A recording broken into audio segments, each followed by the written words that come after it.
witches, and welcome back to Activist Witch, where we discuss witchcraft and activism. You can call me Isha, my pronouns are she, they, and in today's video we're going to talk about the intersection of content creation and witchcraft and how to make money from your practice.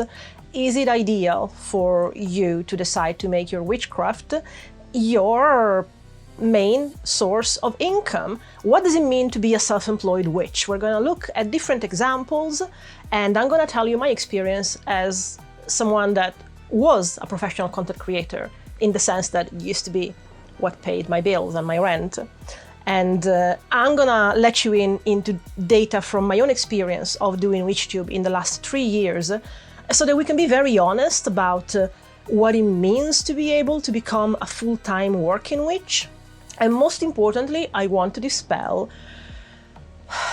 the problematic things that I've seen of CEO witches and get rich quick or get witch quick that are not being honest with you, and I might as well tell you. Before we get started, let me remind you that I've opened a Ko-fi and now a Patreon too. And on there, you can basically become a producer of these videos, and you can support us on different tiers. You get to be part of our Discord community, you get ad-free videos, you get monthly audios. There's lots and lots and lots. On Ko-fi, you can also do a one-off donation if you can't commit to a monthly recurring donation, and you can get a tarot reading with me, Italian style. The low-income option starts at £5. So if you decide to support us there, thank you so very much. I think there's something in the air because I was planning this video and I wasn't able to film, because if you didn't know, Wales has become hell on earth in the last few days. Just another video for another time. But while I was planning this, I saw, first I think on Instagram, and then she also made a full-length video here on YouTube, Anya Esma making a video about the fact that she quit her job and now she hopes to become a full-time witch. She's the first one that I've ever seen doing this kind of video, not trying to take you on for a ride, and she will teach you how to become an independent witch and trust her and give her your money. It's very refreshing because I haven't seen people being honest about this. So coming from my experience of being a professional content creator before and having been doing this for 3 years, I hope that giving you actual data and information makes it more realistic for you to understand what it takes for make this your career. Anya is very honest. She's like, this is not paying my bills. I can only do this because I have privilege. I worked for a decade in companies and I have savings that can support me now. And also I think she's based in Germany. There is a welfare system in Germany, which I don't think is the case in the US. So the fact that she's so honest and upfront about that, I cannot tell you how grateful I am. I've linked her video down in the description below. Go check it out because it's very interesting. Now, if you want to know how this could become your career, I can give you some pointers, with the disclaimer as well that this is not what pays my bills. I've been doing this for 3 years. I can tell you what are like the income revenue streams that you can look at, but it takes time to build. There's not a get rich quick way to do it. You know, you need to understand the algorithm, but also the algorithm changes. And so fundamentally, the first thing about being a content creator by trade is that you need to like what you do. You need to want to do this, whether it makes you money or not. And that's the fundamental. Like, you don't just get started in being a content creator for whatever it is, because it needs to be sustainable. I've mentioned it before. I used to work and do consultations on channels for vidIQ, which is one of the main extensions and companies that basically does optimization for YouTube videos. And when I was living in London, I was one of the first people brought into the YouTube Space London, which tried to create a IRL community of content creators that were based in London. And I had been there since like 2010, which is when I opened my first channel. My first channel was my job, then it stopped being so. My second channel then became my job. So I managed to be a content creator by trade, in the sense that what I was bringing in from content creation was actually paying my bills, my rent, my wives. So it was our job in the definition of job, as in it pays you enough to live off of, up until 2021. So the advice that I can give you here is based on that experience, and then I've opened Activist Twitch in late 2023. It makes me a slightly bit of money on the side, although not from YouTube. I'll explain in detail in a second. I don't know if and when this will become my full-time job, but I know what the steps are, and so I'm going to share them with you as well. The first rule that you might not think about, especially if you do content for YouTube, is that once you get to 1,000 subscribers and 4,000 hours of watch time in the last year, you become monetized, which means that YouTube will put advertisement on your videos and you will share revenue with YouTube. Share is very important because for every pound, for every dollar that you make YouTube with your videos and they put advertisement in front of, YouTube will take 45%. So 45 cents, and it will leave you with 55 cents, 55%, which is insane. It's so much. Like, for comparison, a manager of an actor takes 10 to 20%.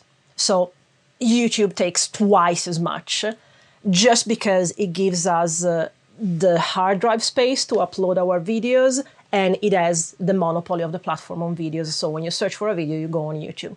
So it's a lot. And in my experience, it's very, very hard, and it requires huge numbers for YouTube revenue to be what becomes your main income. If you are counting on just making YouTube videos, it's likely that this will not become your day job until you get to 200,000, more likely 500,000 subscribers, where the average views for your videos are 200K and over. Otherwise, it's just not going to make you enough money pretty much anywhere in the world to actually be able to pay your rent and bills and food with that. And to grow a channel to those numbers, you either need a lot of time and dedication and being constant at it, or you need for the algorithm to pick you up and be blessed by it. It can happen sometimes, it's very rare. One of the best examples that I've seen in how, if you care about these, you keep making it, again, because you need to care, not because you hope to necessarily make something out of it, is the channel of Jay Draper. They had been making videos for almost a decade before the algorithm one day in 2016, 2017 picked them up, and now they have hundreds of thousands of views every video that they produce. They are a historian, they make video essays, they're really, really fun, they're based in London. I will leave the link to their videos down in the description below.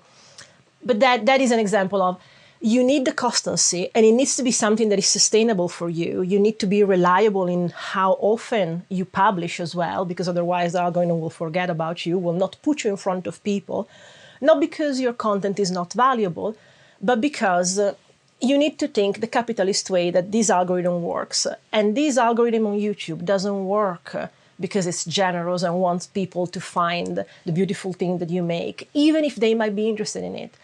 YouTube is interested in proposing content that can be repeated and repeatable, that can bring repeated views, which means that you make constant new content, because it means that if people come back, there's new content and they can put new advertisement on it. Like, YouTube is not doing this because they are generous or they like us. They're doing this from the capitalist mindset of, how do I make the most money out of this? And that's why there are requirements to do this and be able to grow that encounter those capitalistic limits. Like this idea of you need to have a regular schedule. It's not because we are maniacs or because being autistic I very much like my routine, but the algorithm will make you drop off if it doesn't see that you make reliably new videos, because they're like, well, then I can't send new people to these because there's not going to be new videos. So I prefer to send new people to content creators that actually make constant new content. And maybe it's not that in line with what the audience wants, but at least it's going to be constant. And so every single time that a new video is uploaded, and it's guaranteed to upload because they are on a schedule, they have proved that they are on a schedule, every time that a new video is out, I will put no advertisement on it. It's more money for me. It's unfair, but it's how it works. And you need to be thinking about that. Because if you want this to be something that makes you grow in any way, again, whether you want to aspire at the 2, 3, 500,000 subscribers and as many views per every video that you publish, and so you hope that YouTube will be what brings you money, you will need to be constant in that. You will need to make it sustainable for you so that you can put out videos on a regular basis. I've been tried different things. At some point, I was publishing 4 videos per week. I do not advise on that because that is not sustainable. I find that if you have just one channel, which now it's not the case for me, but if you have just one channel, an average of 1 video per week was okay for me for the first 2 years. Now that I also have Scintille, because I had to split between my educational content and my witchy content, I'm still trying to find my footing because technically it has become like 2 videos per week because one here, one there, then there's also the podcast. So I'm still finding my footing there of what I can actually do and deliver. But the important thing is once you can figure out what your schedule is, try to maintain it. You don't have to publish every week. You can publish every 2 weeks. I think every month it starts to be, the algorithm tends to forget you, which is the reason why one of the new content strategies to get in front of more people in the last year or so has been what I mentioned before. It's a content wall, which it's something that you would have never done 10 years ago. Like one of the things that they used to tell us a lot at the YouTube space when they were doing like workshops and lectures about how to work within the algorithm was absolutely to not overload the algorithm. You would waste your videos if you were uploading like 2 videos the same day.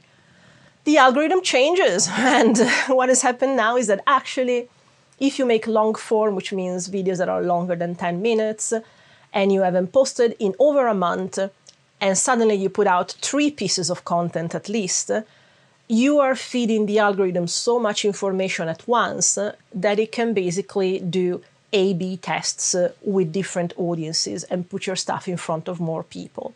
So if you're thinking of starting, or if you started but it doesn't go much any place and you'd like to see if you can reach a wider audience, doing content walls seems to still be working. They need to be in the same niche. Like I fucked it up when I did my content wall in April because I did 1 video essay and 2 witchy videos. And that's what actually made me realize YouTube will not allow me to have Activist Twitch be the way that it was. And that's why I had to split it between Activist Twitch and Scintille, because it made me realize that absolutely the algorithm does not want to see my video essays and my witchy content as the same kind of content. And so it penalized both. It didn't put videos in front of people that were interested either in video essays or in witches content, because the idea of having a YouTube channel, unfortunately, is literally to be that niche. You need to be consistent not only in scheduling, but also in the kind of content that you make. So if you've made, I don't know, outfit video for a year and suddenly you decide to go in recipes, that might affect you negatively. And it might be that you're making amazing videos with an amazing quality, but because at that point the algorithm and YouTube does not understand who to serve your videos to, it will just drop you. And it's absolutely unfair, but again, it's how it works. So I'm just telling you, just so you know. So when is it time to quit your job to just make this into your career? Because something that terrified me, and last year I even made a reel about it very quickly, was that there are CEO witches that are selling you the idea that they can teach you how to make these into your full-time job. And they tell you to quit your job when you have like 10 subscribers on your channel. And they try to sell you this idea that, oh, if you don't quit your job, it's because you're not committed. Where's the fear? How can you manifest this happening if you don't believe in it enough to quit your job? These people are dangerous. Like, have they not noticed that witchcraft all you want, but we're still living under capitalism? Like, are they going to pay the rent and the food of the people that they have convinced to leave their job while they don't have a stream of revenue that can still make up for the job loss? Like, it's insanity. I think the main one was the Witch's Cookery, which I actually tried to have a confrontation with, and she just completely ignored me and gaslit me. Because the thing with her is that she grew her channel to the size that it is now because she started to do this stuff during the pandemic. And during the pandemic, it was a different kind of thing. Like, people were stuck at home because of lockdowns. There was the need of escapism because we were at home. We liked the idea of seeing a cottage, of learning how to make bread. She did recipes as well that were witchy. So the kind of state of the world that allowed her to grow to what she is now was a very specific moment in time. And now she just says, oh no, it's because I committed, and I can sell to you the idea that if you commit to... The time is different. It's very dishonest to not recognize the kind of privileges or accidents that have happened to allow that growth, which is why I loved so much that Anya could say, listen, I've quit my job, but witchcraft does not sustain me. Like, this is not paying for my rent. Patreon is not paying for my rent. I have savings, and that's the privilege that I have to do this.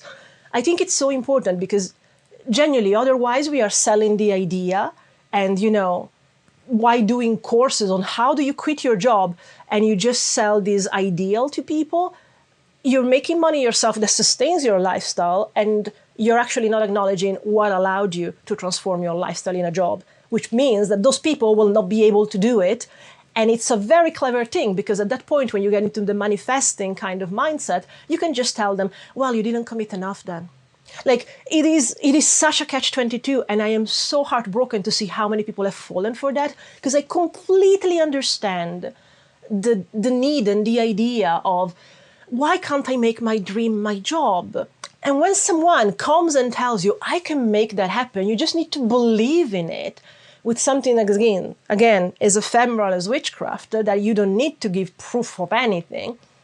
When what they are selling is like life coaching and if it doesn't work for you, you haven't worked enough. Like, there is no recourse against people that are selling you this lifestyle, and you can do it too. So you need this honesty. The fact that the Witch's Cookery could not be honest about, oh yeah, you know what, I could build that because the pandemic was a very specific moment in time. She completely, no, you don't know how much I worked. Girl, I know how the world was working. Like, have you checked how much it spiked the search for witchcraft because of the pandemic, and then it went down again? Like, come on, like, data is there, come on. By the way, that's the reason why we did the Solitary Witches video. So, YouTube will very hardly make you money. However, there are witches like Kellyanne Maddox, my greatest love in the WitchTube community, and crush, dare I say. She has 60, 70,000 subscribers, but that is her job. Like, that is what pays not only for her life, food, rent, bills, but also she has an assistant, Dani. And so what she makes as a witch pays for her life and another person. That is not from YouTube. That is because Kellyanne has created a business of which YouTube is the shop window. So you know that she exists because probably you've come around one of her videos, and then through her videos, you can go to her website, you can go to her Patreon, you can get tarot readings with her. So the tarot readings and the Patreon are what, along with the advertisement on YouTube, allow her to make a paycheck. So the main thing of YouTube that I found is indeed that. Like, I never had a channel that big. So starting off when you have 5,000, 10,000 subscribers, it's very difficult for it to actually pay your rent. But that's why you need to diversify, which is a term that I hate because it's so, like, again, literally thinking in marketing terms and stuff, which, yeah, I used to study that kind of stuff. I still don't like it. But yeah, that's why you diversify the revenue streams. And so YouTube, it's easy for it to reach a lot of people. So it's your window to the world. The world discovers that you exist through YouTube, and that's why you make content. And also, hopefully, because you like to make that content, because again, otherwise it's not going to be sustainable. And then through that, you have Patreon, where people can come and support you directly. You maybe sell a service like tarot readings. It's that kind of thing. Like, YouTube per se will not support you just with advertisement, or better said, the 55% that they pay you of advertisement that are sold on your videos, until you have hundreds of thousands of views on every video. So to try and make that work earlier, the idea is diversifying. It's why people have Patreons, people have different services. So YouTube becomes just your window, your shop window to the world and for the world to find you. Now, here are some tips on just finding a balance between making the content that you like and how does it need to be to stand out on YouTube. This is from my experience. Consider that some things I take my own advice for, some things I don't like, and even if I know that they would probably make me more popular, I still don't do. So one thing is Shorts. You might have seen that in the last year or so, YouTube has done everything possible to try and cannibalize a tiny bit of the market that it's mainly for Instagram Reels and TikToks. And it's done its own version with Shorts. The problem with Shorts, despite what YouTube tells you that, oh, it's how people will find your content because we're going to put it in front of so many more people. It's true that they put it in front of so many more people. It's also true that the algorithm of YouTube puts it in front of people that will create engagement, which does not mean that it's going to be people that actually could be interested in your content, because the most engagements come from rage. It's how it is, like rage bait and stuff like that. It's how you guarantee that people are going to be so outraged that they will go in the comments and shout at you. It's much easier for people to leave a comment if they want to shout than if they want to compliment you. And Shorts being based on such a short attention span, they count on catching attention of people that are going to be outraged by it rather than, oh my God, yeah, I'm so amazing. I made a short about it, actually, the irony, because having published the same content by chance on Instagram, YouTube, and TikTok, it's what made me notice that Instagram and YouTube base their algorithm on rage. So when they want new people to discover you, they don't go to people that can become subscribers. They don't go to people that might like your content and want to come back. They go for the short-term return of putting you in front of people that are going to be so outraged that they will come and insult you on the comments, because coming to insult you in the comments means that there's engagement, and the algorithm of YouTube and Instagram love that kind of engagement. Ironically, on TikTok, it works differently now. They told me that it was based on rage before as well. I never really used TikTok. I'm using it now because when I need to make subtitles and captions for videos, TikTok is the only app that lets me do it without like paying extra. And so I have to upload them to TikTok, and then I use that video with the captions to upload on Instagram and YouTube. By doing that, I accidentally discovered that the amount of people that just simply come to like and then follow me from something that I make, even if they don't engage much in comments, have allowed me to grow on TikTok, like in followers and in people that actually care to see my content again, much more than I have on YouTube or Instagram, because the things that they try to achieve are fundamentally different. Instagram and YouTube are based on the, again, short-term reward of engagements of one comment, but not necessarily people that then will come back to watch you again. And to just have one comment, it's easier to do it with rage than with affinity. Whilst vice versa, on TikTok, clearly it's driven by putting your content in front of people that will like it and so will heart it, and then will follow, even if they don't engage much in comments, because the comment will simply be, yeah, I agree. So keep it in mind, yes, Shorts will put you in front of more people. It will not be people that will likely like you. Now, there's a couple of tips about the balance of thumbnails and titles between catching attention and being honest about what your content is about. So the first thing is don't do your thumbnails with AI. We can tell the style of AI, and if anybody is vaguely ecologically minded, will instantly unsubscribe just because you've used AI for that. Oh, but it's just a thumbnail. Like it's not that I am making the issue. No, no. Okay? Like I will make a video specifically talking again about AI. I did it before. I will do it again. This is not the place. Just know that there's no justification for that. You can tell me all the justification you want. I will still unsubscribe if you use AI thumbnail, and I am not alone in this. So keep that in mind. There are plenty of ways to do simple thumbnails that give the message and will still make people actually want to click. Emily Witchcraft and Tarot does very simple thumbnails, and they always like get to the point. It's her face and the title in white. Super simple. Like there's Canva that can be free. Adobe Express now is free as well. Like you don't need the pro version. Photoshop, get a version of Photoshop and just like do it yourself. Have clear text that stands out. There's a main difference that you need to consider between the title on the thumbnail and the title on the long title. On the thumbnail, you need 2-3 words that give the message of what your video is about. It doesn't actually even have to be the same words that will be in the long title, but It needs to be immediate enough to make people understand what the video is about. I personally, especially on Scintille now, use white, simple, like Times New Roman or Arial font with black borders so that it stands out. That's it. Like, it doesn't, as long as it tells people what it is about, maybe with even some kind of curiousness. Like when I've done the video explaining that I was split into Scintille, the thumbnail is just black and white saying, "I'm done." It's 2 words. I know that it's a bit controversial because it might have sounded like I was leaving YouTube. So it's finding that line between making people curious, but also do not deceive them. Because when you deceive someone, they will not come back. And despite how the algorithm works, you want people to come back to you. Like, it cannot all be based on hate. We need to create community. Like, that's how you grow. On the point of the long title, which is 100 characters on YouTube, kind of the same thing. Like, you can catch the attention, but you need to be descriptive. If you're trying to catch attention with something controversial, you will never believe this.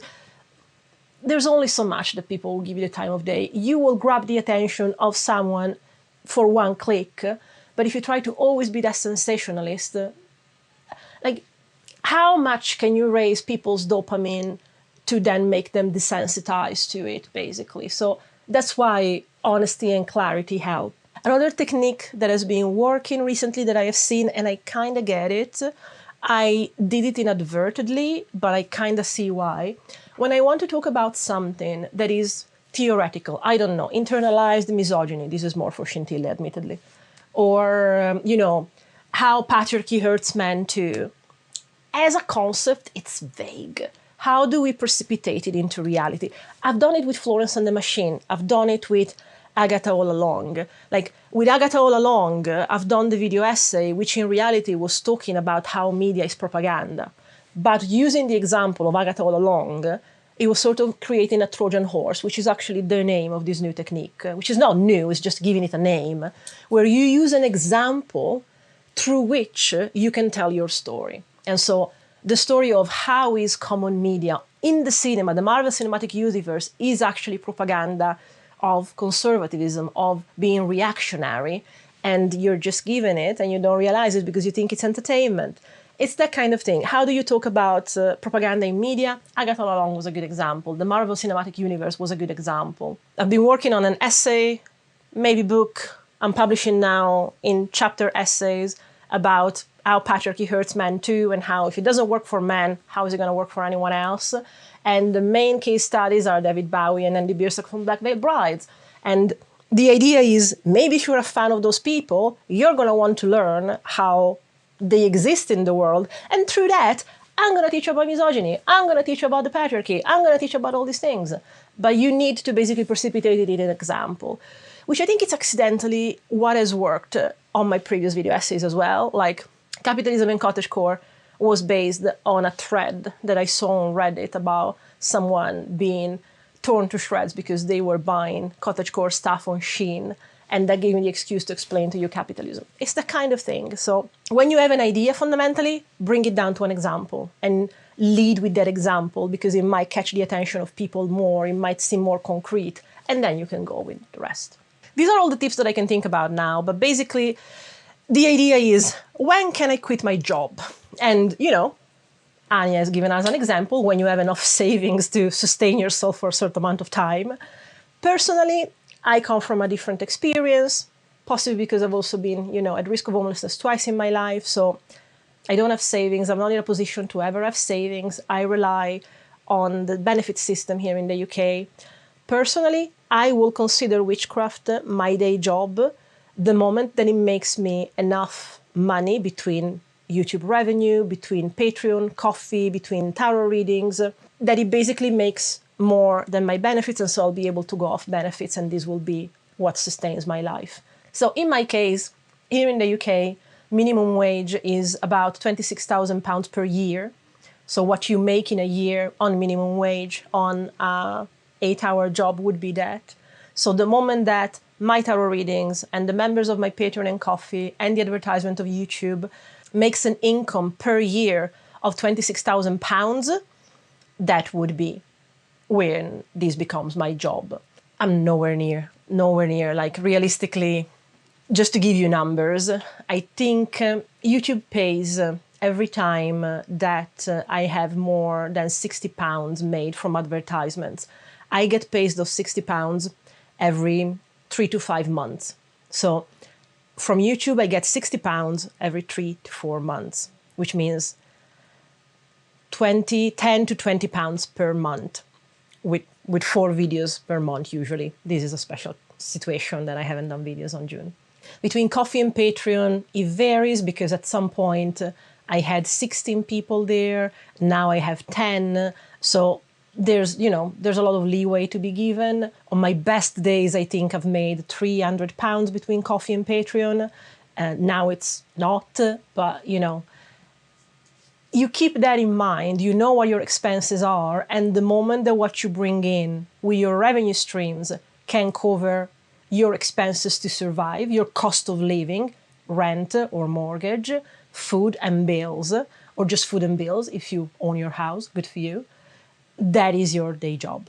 I wouldn't, if you don't have a plan economically to sustain yourself, if you don't have savings, for the love of everything that's good, please do not let people convince you that you need to quit first and then manifest yourself into, because those people are scammers and are just trying to make themselves money out of you and out of selling you this ideal, and they will not have anything to worry because they will not pay the consequences of you potentially ending up in homelessness because you follow their advice.